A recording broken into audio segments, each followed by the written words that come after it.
So it's gaps like these, inconsistencies like these, that I don't think that the road is being used for its maximum potential. Right behind this gap, we have 1, 2, 3, 4. We have 4 cars, and they're on the road, and they're parked there.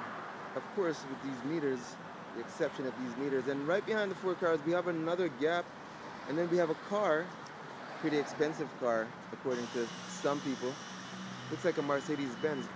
That's inconsistency. And for guys like us that we're on skateboard, we're on rollerblades, we're on a unicycle, we're on a bicycle, it would be really nice, as we emphasize, that the space that we have between the parked car and the space that we're riding on, which is here, and then the traveling cars, which is very close by, it's a narrow space. And when we talk about the narrow road, we're not talking about unfairness here. We're talking about being fair. So for a good stretch, right at the intersection, we have a small amount of space. So if you could imagine a cyclist just, and here's a bus, it makes it even worse. So the bus, if he's not scrunching over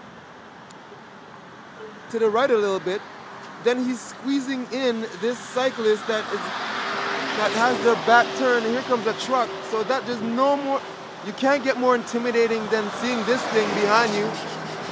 Just say that you took a quick glance.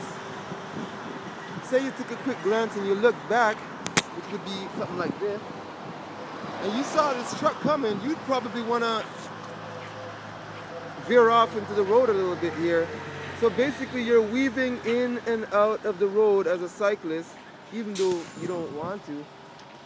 And some of us, I believe, have gotten tickets for weaving in and out of the road just because we just feel free and we're happy and we just want to ride with the wind. But when you're forced to do it because you have inconsistencies like this, I just think it's, once again, it's just totally unfair, and more cyclists should talk about it, about the issues that we're facing, because, you know, this is road, and it's road to travel on. I really don't think that we should keep on buying into this road to be parked on, with the exception of these parking meters, which absolutely is another hazard that takes up space. This thing is planted into the ground. There's no way that it could be moved. You can't take it out and pack it away and bring it and then install it back in for service again. This money, it seems like it's here to stay, and it's a double meter. So people that are actually paying into the system, and they're not really getting the benefit of being friendly, you know, to your neighbors. So that's just, once again, another issue, along with the true pedestrians that are walking on the sidewalk in close proximity to vehicles of mass destruction. Now, I would like to hear from more of you guys about this, and here you go. It's not before long before a traveler takes up this space, and he's gonna take up the space. So it just takes a few minutes before this space gets filled by, like I said, folks that are destroying the air that we all breathe. And I'm looking out for the entire planet. Here's a cyclist. There he goes.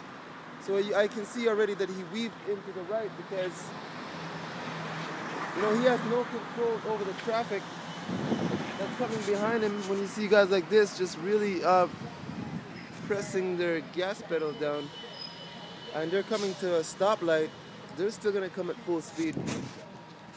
So catch up with us whenever you can, as soon as you can, guys. And this is, I'm just standing at 58 West Hastings.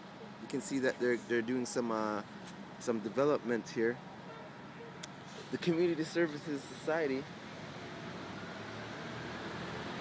You know, we're just taking a quick glance. But hey, behave.